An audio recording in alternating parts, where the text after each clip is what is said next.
आज भी हैं। हाँ, ये जो बौद्ध संप्रदाय है, बौद्ध संप्रदाय, इसके अंदर बहुत सारी शाखाएं हैं। उन शाखाओं में एक शाखा वाले क्षणिकवाद को मानते हैं, आज भी जिंदा है वो व्यवहार तो हमारे सिद्धांत पे चलता है, व्यवहार तो हमारे से ही चलेगा, क्योंकि व्यवहारिक सिद्धांत तो वेद का है। वो खाली मान्यता है, बस ऐसा मानते हैं। जैसे वो लोग कहते हैं अहम ब्रह्मास्मि, मैं ब्रह्म हूं, खाली मानते ही तो है, क्या वो वास्तव में ब्रह्म है? नहीं है ना, अव्यवहारिक सिद्धांत है, इसलिए झूठ है। जो अव्यवहारिक सिद्धांत है वो झूठ है, उस पर आप जी नहीं सकते। जीने के लिए तो सिद्धांत व्यवहारिक चाहिए, सही होना चाहिए, सच्चा होना चाहिए। वो सारे सच्चे सिद्धांत आपको वेद में मिलेंगे और ऋषियों के पुस्तक में मिलेंगे। बाकी तो बहुत सारी बातें काल्पनिक है, ये सब काल्पनिक है। हम ब्रह्मास्मि, ये भी काल्पनिक है।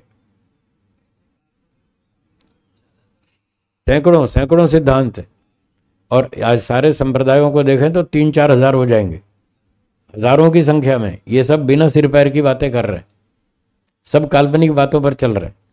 बस अपनी अपनी दुकान खोल रखी है, अपनी दुकान चला रहे हैं, व्यापार है। अब जनता को तो पता नहीं, उसने कोई दर्शन पढ़ा नहीं, वेद पढ़ा नहीं, और इतनी बुद्धि का स्तर भी नहीं है कि वो खोजबीन कर लें, जांच कर लें कि ये सिद्धांत ठीक है, ये गलत है। इतनी योग्यता तो है नहीं जी। महर्षि दयानंद जी ने लिखा है, यदि उन्होंने जैनियों को हराने के लिए ये सिद्धांत स्वीकार किया तो कुछ अच्छा है, पूरा अच्छा नहीं है। और यदि उनका अपना ही सिद्धांत यही था, वास्तविक अपनी मान्यता यही थी, तो बोले फिर अच्छा नहीं है, क्योंकि ये झूठ है, क्योंकि ये झूठ है। अहम ब्रह्मास्मि, मैं ब्रह्म हूं। एक दिन मैंने बताया था ना, एक अहम ब्रह्मास्मि वाला सन्यासी मंच पर खड़ा होकर प्रवचन दे रहा था, लोगों को बता रहा था अहम ब्रह्मास्मि, मैं ब्रह्म हूं। तो श्रोताओं में एक और सन्यासी बैठा था मेरे जैसा, उसने सुना, अरे ये वक्ता सन्यासी कह रहा है अहम ब्रह्मास्मि, मैं ब्रह्म हूं। तो श्रोता सन्यासी उठकर आया मंच पर, और आकर के उसको ऐसे उसने जकड़ लिया, ऐसे पकड़ लिया है, पंजाबी में कहते हैं जफ्फी मार ली। हाँ, पंजाबी में जफ्फी मार ली, और गुजराती में कहते हैं बाथ में भरी ली दो। संजय भाई ऐसे ही बोलते ना, बाथ में भरी ली दो। ऐसे उसको पकड़ लिया, बोला अरे अरे। वक्ता सन्यासी ने कहा भाई मुझे छोड़ो, तुमने मुझे क्यों पकड़ लिया? बोला नहीं छोड़ूंगा। अरे क्यों नहीं छोड़ोगे, मैं प्रवचन दे रहा हूं, तुम मुझे बाधा डालते हो, छोड़ो ना मुझे। बोला नहीं छोड़ूंगा। बोले क्यों नहीं छोड़ोगे?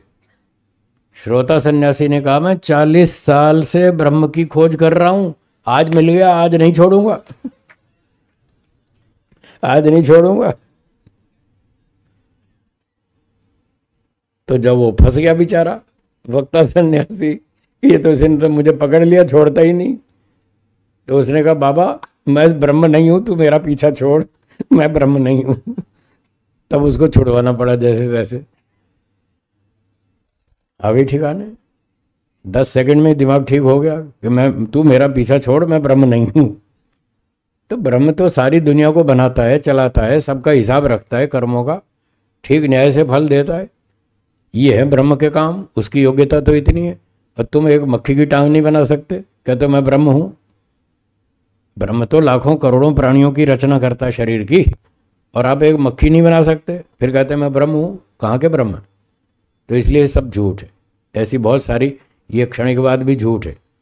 तो बौद्धिक, जो बौद्ध संप्रदाय वाले हैं, उनकी एक शाखा है जिसका नाम है क्षणिकवाद। एक और दूसरी शाखा है, उसका नाम है शून्यवाद। हाँ शून्यवाद, वो भी एक कल्पना है, इसी बौद्ध संप्रदाय में चलती है। एक और है विज्ञानवाद। ये सब बातें आने वाली हैं थोड़ी देर में, इसी प्रसंग में आने वाली हैं। तो हो सकता है कपिल मुनि जी के समय पर ये सब मान्यताएं चलती होंगी, थोड़ी थोड़ी नीचे नीचे चलती रहती हैं बातें। तो उन्होंने देखा ये तो सब गलत पढ़ा रहे हैं लोगों को, ना तो शून्यवाद ठीक है, ना विज्ञानवाद ठीक है, ना क्षणिकवाद, ये सारे गलत हैं। तो उन्होंने एक एक करके सबका खंडन कर दिया। ये सब झूठ है, प्रमाण से और तर्क से। प्रमाण से और तर्क से बात करना यही न्याय है।